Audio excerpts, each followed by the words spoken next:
یہ وہ عالمگیر حقیقت ہے جس کی وجہ سے کوئی انسانی معاشرہ برائی کی سزا اور بھلائی کی جزا کے تصور سے خالی نہیں، لیکن اصل فیصلہ انسان کے ہاتھ میں نہیں بلکہ اس کے وجود کو بخشنے والے خالق اور اس کی پرورش کرنے والے مالک و پروردگار کے ہاتھ میں ہے، جس نے اسے فجور و تقوی، نیکی و بدی کی تمیز دی، اس کے اثرات و نتائج کو سمجھنے کی صلاحیت بخشی۔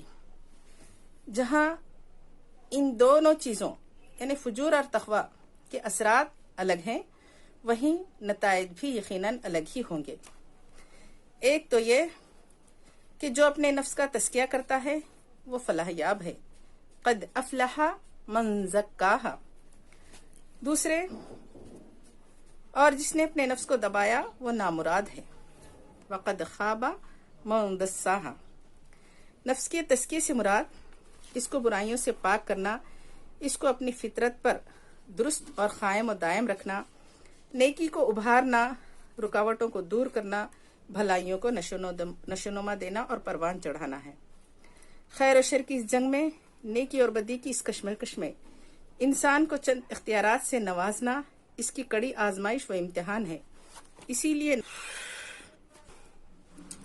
لیے نبی آخر الزماں صلی اللہ علیہ وسلم نے ایک جنگ سے واپسی پر اپنے ساتھیوں سے فرمایا کہ اب تم جہاد اصغر سے جہاد اکبر کی طرف جا رہے ہو۔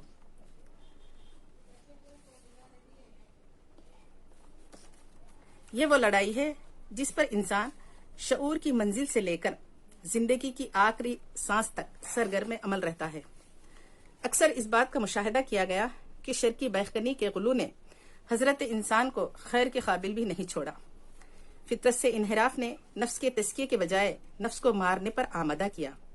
نتیجتاً مغرب میں افلاطونیت، رہبانیت تو مشرق میں نروان، سنیاس، صوفی ازم اور خواہن خواہیت کی ابتدا ہوئی۔ تاریخ بتلاتی ہے کہ تفسیر نفس کے عنوان پر اس کے مقصد و مفہوم کو سامنے رکھ کر باضابطہ اتنا کام ہوا کہ علم کی ایک شاخ ہی وجود میں آ گئی جو علم طب سے مشابہت رکھتی ہے۔ علم طب انسانی جسم سے متعلق بیماریوں کا علاج فراہم کرتا ہے تو علم تزکیہ انسانی روح کی بیماریوں اور اس کے علاج پر بحث کرتا ہے اور علم طب سے زیادہ وسعت بھی رکھتا ہے۔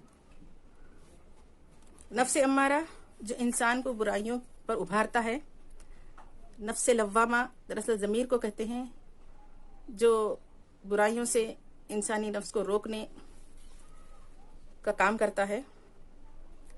پھر نفس مطمئنہ، یہ نفس کے تزکیے کے بعد کا درجہ ہے۔ تو پہلی چیز ہے نفس امارہ۔ ایک شعر ہے، نہنگ و اژدہا وہ شیر نر مارا تو کیا مارا، بڑے موذی کو مارا نفس امارہ کو گر مارا۔ نفس امارہ جو انسان کو برائیوں پر ابھارتا ہے، اس کی مسلسل تربیت اور تزکیہ اس کو مسلسل ترقی دیتے ہوئے نفس مطمئنہ کے درجے تک پہنچاتا ہے۔ نفس کے تزکیے کا عمل اتنا آسان بھی نہیں۔ اللہ تعالیٰ نے اپنے بندوں کی مدد کے لیے قرآن مجید کے ذریعے اور خود انبیاء کو مبعوث کر کے اپنے بندوں کی مدد فرمائی۔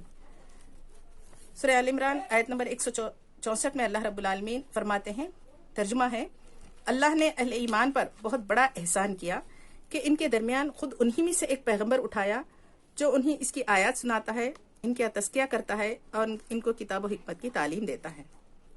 سامعین محترم، اس آیت کے ذریعے یہ بات واضح کی گئی کہ آپ صلی اللہ علیہ وسلم کی بعثت کا مقصد ہی دراصل انسانوں کا تزکیہ تھا۔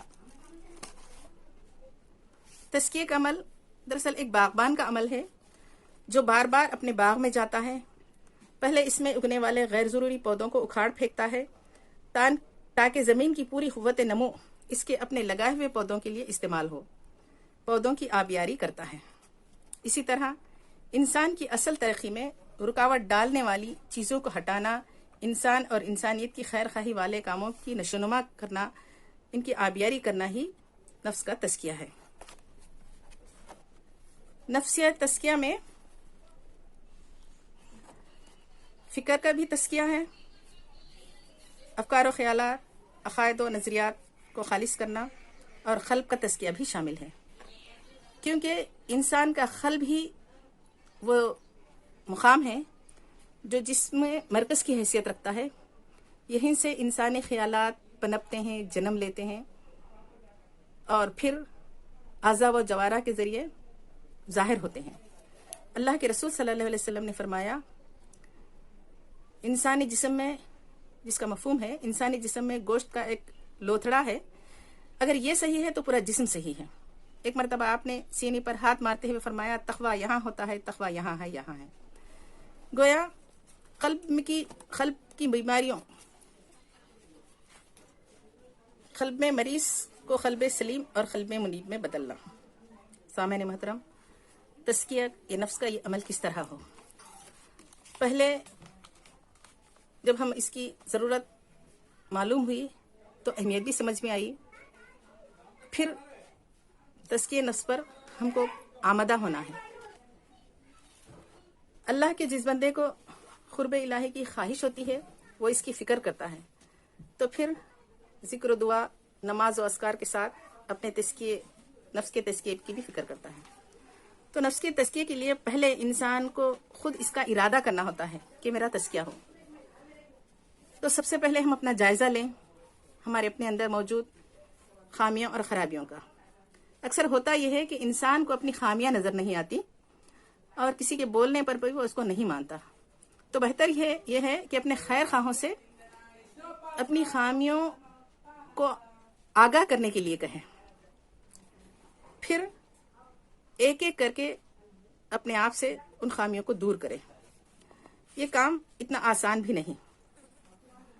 اللہ کے رسول صلی اللہ علیہ وسلم کی ایک مسنون دعا ہے، اللہم آتی نفسی تقواہا وزکیہا انت خیر من زکاہا. خدایا میرے نفس کو اس کا تقوی عطا کر اور اس کو پاکیزہ کر، تو ہی وہ بہتر ہستی ہے جو اس کو پاکیزہ کرے. اللہ کے رسول صلی اللہ علیہ وسلم نے فرمایا، فاتقوا اللہ ما استطعتم من عمل بما علم، یعنی جو جانتے ہیں وہ کر ڈالو، تو اللہ تعالیٰ تمہیں وہ علم دے گا جو تم نہیں جانتے. تو ہم پر یہ ذمہ داری عائد ہوتی ہے کہ ہم دین کا خوب سے خوب علم حاصل کریں اور جس کو جانتے ہیں اس پر عمل کریں. تو عمل کرنے کے بعد اللہ تعالیٰ ہمیں مزید علم سے نوازتا ہے. پھر علم کے حصول کا بہترین ذریعہ اللہ کی کتاب قرآن مجید ہے. گویا تزکیہ نفس کا دوسرا ذریعہ اللہ کی کتاب کا گہرائی اور گہرائی کے ساتھ مطالعہ ہے، انفرادی بھی اجتماعی بھی. تیسرا کام ہمیں جو کرنا ہے، نیکی کے ماحول کو پروان چڑھانا، نیکی کے کاموں میں تعاون کرنا. سورۃ العصر میں اللہ رب العالمین کا ارشاد ہے، والعصر ان الانسان لفی خسر الا الذین آمنوا وعملوا الصالحات وتواصوا بالحق وتواصوا بالصبر. زمانے کی قسم، انسان در حقیقت خسارے میں ہے سوائے ان لوگوں کے جو ایمان لائے، عمل صالح کیے، حق کی نصیحت اور صبر کی تلقین کرتے رہے. سامعین محترم، اس میں انفرادی عمل ایمان اور عمل صالح کے ساتھ اجتماعی عمل حق کی نصیحت دوسروں کو اور صبر کی تلقین کرنا ہے. پھر ایک اور بات مجھے یہ سمجھ میں آتی ہے کہ خود کے تزکیے کے لیے کسی بامقصد تنظیم سے اپنے آپ کو وابستہ کرنا. ایک تو کسی تنظیم کے جڑ جانے سے انسان کے اپنی صلاحیتوں کا صحیح استعمال ہوتا ہے، اس سے وہ خود بھی استفادہ کر سکتا ہے، دوسروں کو بھی فائدہ پہنچا سکتا ہے. اس کے علاوہ خود تنظیم بھی اس کے شخصیت کے تربیت اور نفس کے تزکیے کا سامان کرتی ہے. اللہ سے دعا ہے کہ اللہ تعالیٰ قرب الہی کے ذریعے، قرب الہی کے لیے جو ذرائع ہمیں بتائے گئے اس کا حصول، اس کو اختیار کرنا ہمارے لیے آسان کرے، اور اللہ کی رضا ہمارا زندگی کا مقصد. اللہ سے دعا ہے کہ اللہ تعالیٰ ہم جو بھی کوششیں کریں ریاکاری سے پاک، اخلاص و للہیت کے ساتھ رب کی رضا اور فلاح آخرت کا ذریعہ بنا دے. وآخر الدعوانا ان الحمد للہ رب العالمین.